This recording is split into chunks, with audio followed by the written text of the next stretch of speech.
tal? Soy el doctor Miguel Ángel Herrera Servir, endoscopista gastrointestinal, adscrito al servicio de endoscopía gastrointestinal del Hospital General de México. El día de ustedes vamos a tener una charla, la cual tenemos por nombre Tamizaje y seguimiento endoscópico de cáncer colorectal.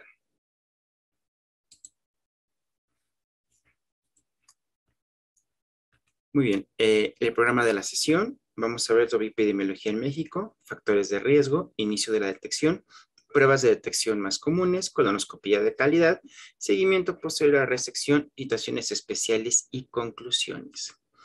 Epidemiología, bueno, en México es la tercera causa de cáncer. Al año hay 14.901 nuevos casos de cáncer colorectal. En hombres representa 7.936 nuevos casos, siendo el segundo cáncer más frecuente. En mujeres, 6.965, siendo el cuarto. Y esto representa a nivel anual una mortalidad de 7.755 casos, justo por debajo del cáncer de mama.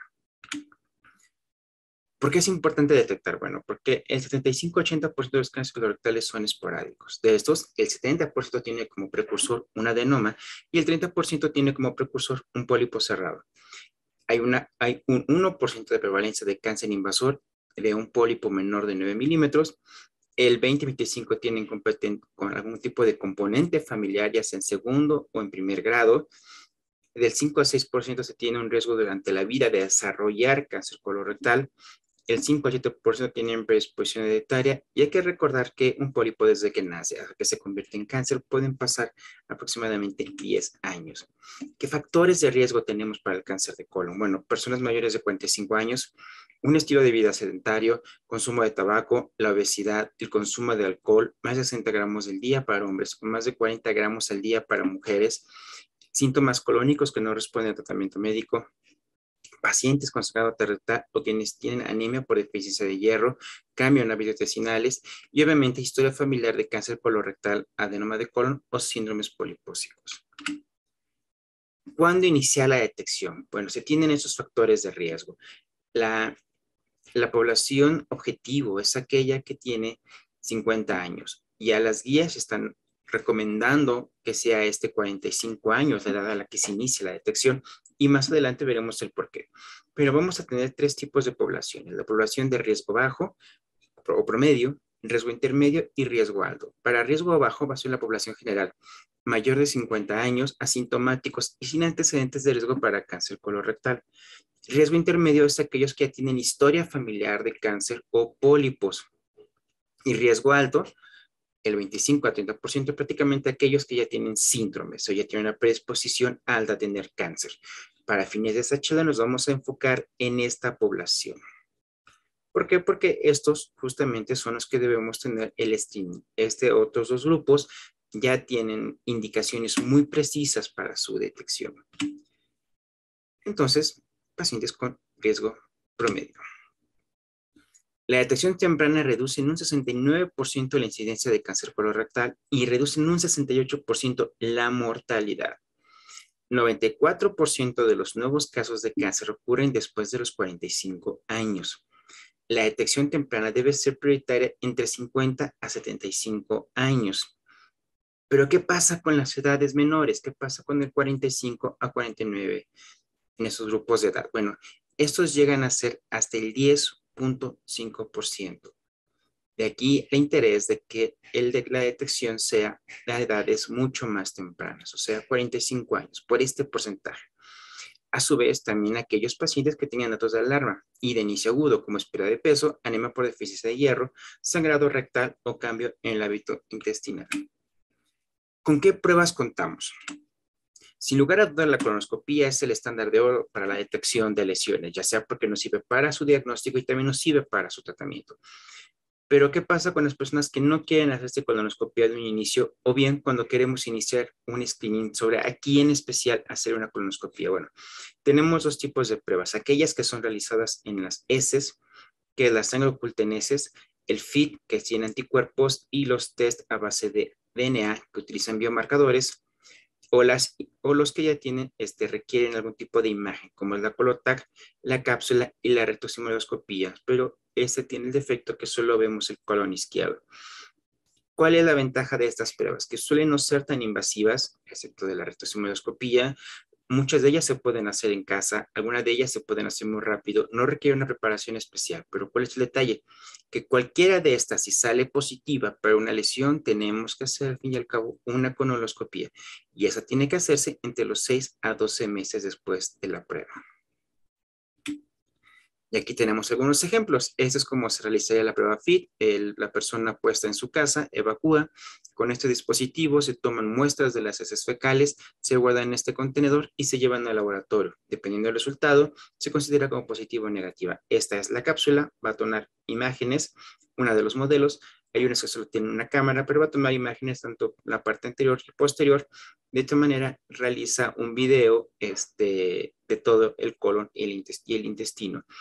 Eso a su vez, el paciente se toma la cápsula como se toma la cápsula como si fuera una pastilla y se está grabando las imágenes, después se mandan al médico y se le revisa.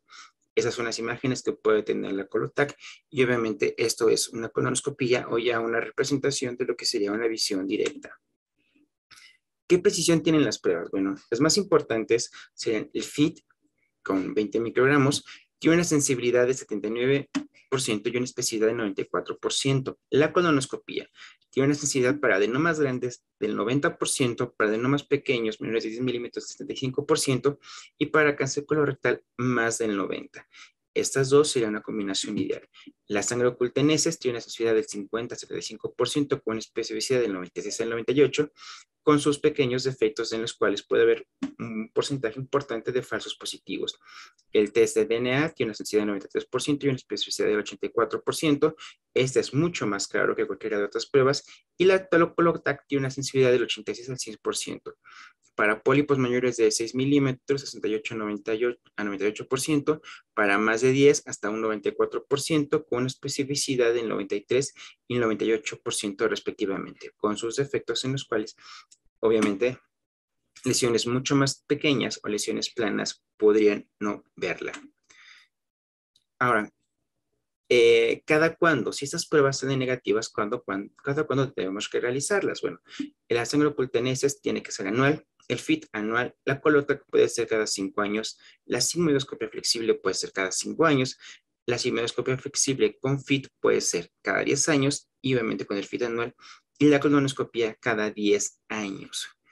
Marco estas dos en especial por su precisión, pero aparte se ha visto que la mortalidad se reduce en un 33% cuando la prueba se realiza de forma anual contra un 18% si es bianual. Entonces, todas las pruebas que puedan aplicarse de forma anual tienen mucho mayor utilidad con respecto a la disminución de la mortalidad. Ahora, puede haber una reducción del 46% y 88% en el riesgo de cáncer colorectal y muerte por cáncer colorectal respectivamente a los 12 años, a los 2 años de seguimiento, a eso me refiero, cuando tenemos una colonoscopia de calidad negativa. Es por esto que es muy importante la detección con pruebas anuales y obviamente ese es el impacto que podemos llegar a tener a futuro. Ahora, ¿qué pasa cuando tenemos una colonoscopia con prueba positiva o inicial? ¿Qué tenemos que hacer? Bueno, se tiene que realizar una colonoscopia de calidad. Hay que recordar que la tasa de detección de adenomas global debe ser del 25%, 30% para hombres y 20% para mujeres. Pero esto es el mínimo necesario. Ya se tiene que aspirar a tener tasas de detección mucho más altas. ¿Por qué? Porque por cada 1% que se incremente la tasa de detección de adenomas se asocia a una reducción del 3% en la incidencia de cáncer colorectal y 5% en la mortalidad. Esos estudios de colonoscopia, aparte de personas con con esta tasa de detección, tienen que hacerse con una limpieza casi perfecta. Lo ideal es que sea más de 7 de Boston, un tiempo de salida más de 7 minutos, ideal más de 9, uso de tecnologías como la cromatoscopía digital o vital y uso de dispositivos ya sea CAP, EndoCoV, inmersión o inteligencia artificial para mejorar o aumentar nuestra detección. En esta imagen tenemos ejemplos de los diferentes CAPs que se van a encontrar en el mercado. Aquí en este video les puedo poner cómo estamos ocupando el EndoCoV. Se utilizó cristal violeta para exagerar los hallazgos, pero vean cómo simplemente el uso de este dispositivo que ayuda a planear las vellosidades nos puede ayudar a detectar lesiones que pudieran pasar desapercibidas, ya que se pueden estar localizadas entre pliegues. Y aquí está cómo funciona. Aquí en este otro video les pongo lo que es lo novedoso, lo que ya se está haciendo hoy en día, que es la aplicación de inteligencia artificial, que nos ayuda a detectar y a caracterizar lesiones en tiempo real.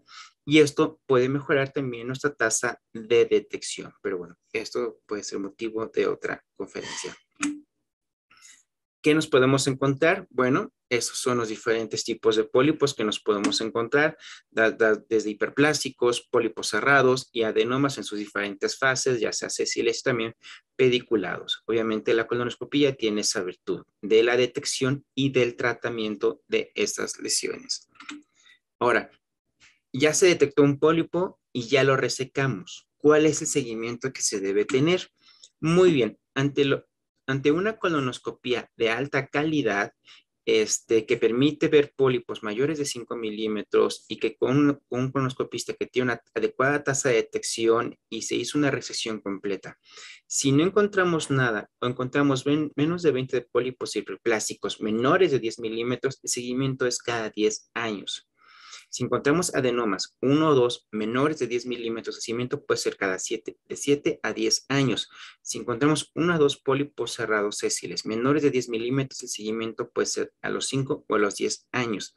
Pero aquí empieza a cambiar la situación. Si encontramos 3 a 4 adenomas menores de 10 milímetros, 3 a 4 pólipos cerrados menores de 10 milímetros o pólipos hiperplásticos mayores de 10 milímetros, el seguimiento ya se acorta, ya es de 3 a 5 años. Pero ojo, cuando ya encontramos entre 5 a 10 adenomas, 5 a 10 pólipos cerrados sésiles, un adenoma o un pólipo cerrado sésil mayor de 10 milímetros, adenoma que tenga histología vellosa, tubulovellosa con displasia de alto grado, pólipos cerrados con displasia o adenoma cerrado tradicional, el seguimiento es cada 3 años. Si encontramos más de 10 adenomas, el seguimiento es cada año. Así es como se recomiendan que se haga esto por parte de las guías. Ahora, aquí también se agrega otro factor. ¿Qué pasa si encuentro lesiones en la segunda colonoscopía o en la siguiente estudio de detección? Bueno, dependiendo de los hallazgos de la primera colonoscopía, en la segunda vamos a tener que, si encontramos adenomas 1 o 2 menores de 10 milímetros, el seguimiento es 7 a 10 años, adenomas tubulares menos de 10 milímetros, 3 a 4, van a ser 3 a 5 años. Y bueno, adenomas de más de 10 milímetros, histología vellosa, túbulo vellosa con displasia de alto grado o 5 a 10 adenomas, el seguimiento es a 3 años. Y así prácticamente tenemos que va habiendo cambios, teniendo las vigilancias más estrechas, aquellos que tenemos antecedente de 10, más de 10, o de adenomas de más de 10 milímetros o 5 a 10 adenomas menores de 10. Y bueno, aquí sí encontramos igual adenomas de más de 10 milímetros de tamaño con histología vellosa o tubulovellosa o bien con displasia de alto grado, el seguimiento hasta los 3 años. Esto es dependiendo del hallazgo de la colonoscopia previa. Y aquí se los dejo un instante para que lo puedan ver. Igual, esto aplica para cuando encontramos pólipos cerrados. Aquí tenemos los seguimientos. Cuando tenemos un adenoma cerrado tradicional, el seguimiento a los 3 años. Cuando tenemos la resección en piecemeal o en fragmentos de un pólipo cerrado más de 20 milímetros, la detección es cada 6 meses. Cuando tenemos menos de 20 pólipos cerrados en retos sigmoides, en sigmoides menos de 10 milímetros, el seguimiento es cada 10 años. Y aquí, dependiendo de cómo vayan cambiando los números, van a ser justamente los años. Con cada colonoscopía, los hallazgos se van ajustando. Situaciones especiales que tenemos, perfecto. Bueno, cuando el seguimiento posterior a un tratamiento con fines curativos de cáncer colorectal, si tenemos una colonoscopía previa de calidad, me refiero previa al procedimiento de calidad realizada dentro del primer año, el seguimiento es un año después del tratamiento curativo. Pero si no tenemos una colonoscopia de calidad o completa previo al evento quirúrgico, el seguimiento, la primera colonoscopia debe ser entre los 3 a 6 meses inmediatos. Dependiendo los hallazgos de esa colonoscopia, si todo está bien, la siguiente colonoscopía es al año, después a los 3 años o 4 años del diagnóstico, la siguiente a los 5 años o 9 años del diagnóstico. Esto para tener un seguimiento estrecho a nivel de la anastomosis, descartar la presencia de otras lesiones o inclusive de pólipos, pero también hago un paréntesis en esto. Si durante la colonoscopia de seguimiento encontramos pólipos, estos deben de tener un seguimiento apegado a lo antes mencionado. Aquí es muy importante que los primeros 2 años es importante tener toma de biopsias. ¿Por qué? Porque la mayor parte de recurrencias van a ser en los primeros 2 años a nivel local. Y con nivel local me refiero a la anastomosis o bien 5 centímetros antes o después de esta misma.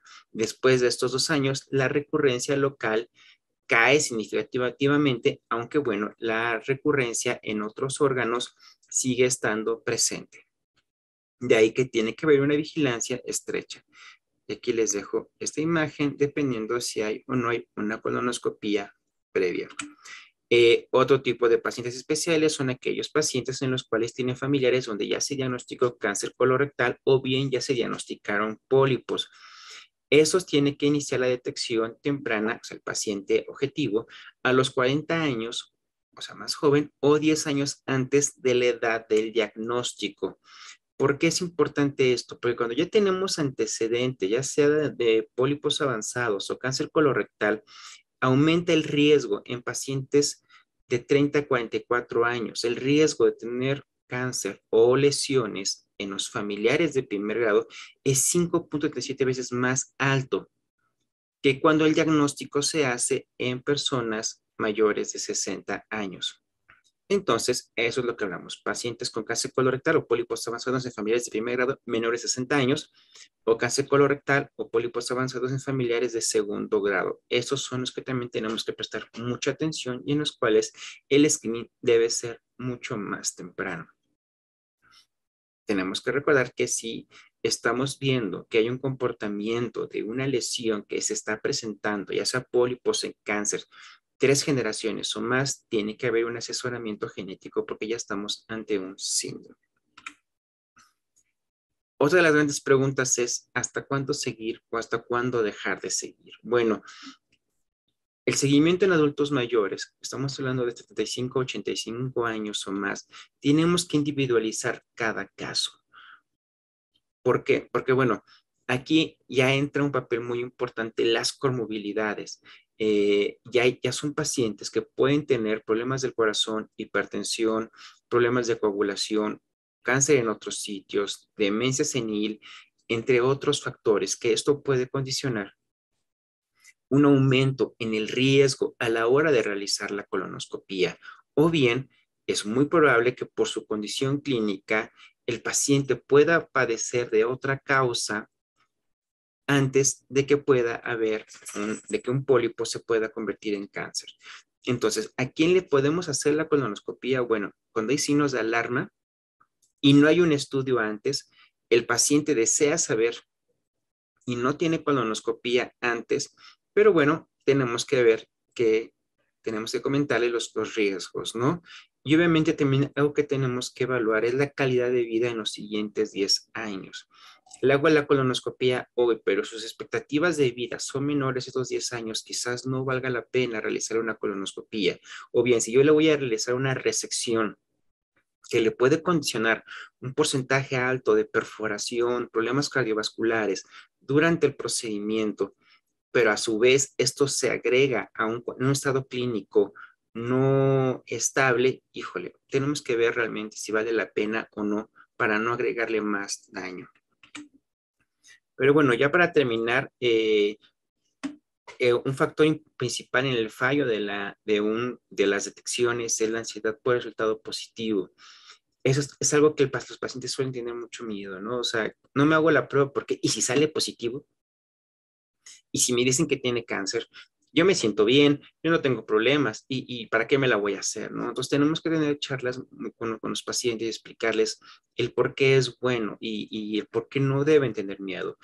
Hay que iniciar la detección desde los 45 hasta los 75 años. FID anual y colonoscopía cada 10 años es una combinación bastante adecuada, muy cómoda y muy segura para avisar a los pacientes. Nuestra población aparte tiene que ser hombres, ya que tienen más riesgo de que las mujeres desarrollar cáncer o tener complicaciones. Siempre que sacamos colonoscopías hay que usar dispositivos que mejoren la detección. Hay que recordar que existe hasta un 9 a 16% de lesiones perdidas. Por eso tenemos que tener dispositivos que mejoren la detección con colonoscopías de alta calidad, ya que estas lesiones perdidas se relacionan con presencia de cáncer en los siguientes 3 años a la colonoscopía. El seguimiento es a base de hallazgos. Es muy importante tener entrenamiento para mejorar nuestra tasa de detección de adenomas y bueno, siempre tenemos que mejorar nuestros sistemas de promoción para la detección. Sin más, les agradezco su atención. Espero que la charla haya sido de su interés y bueno, haya aportado mucho a sus estudios del cada día. Gracias.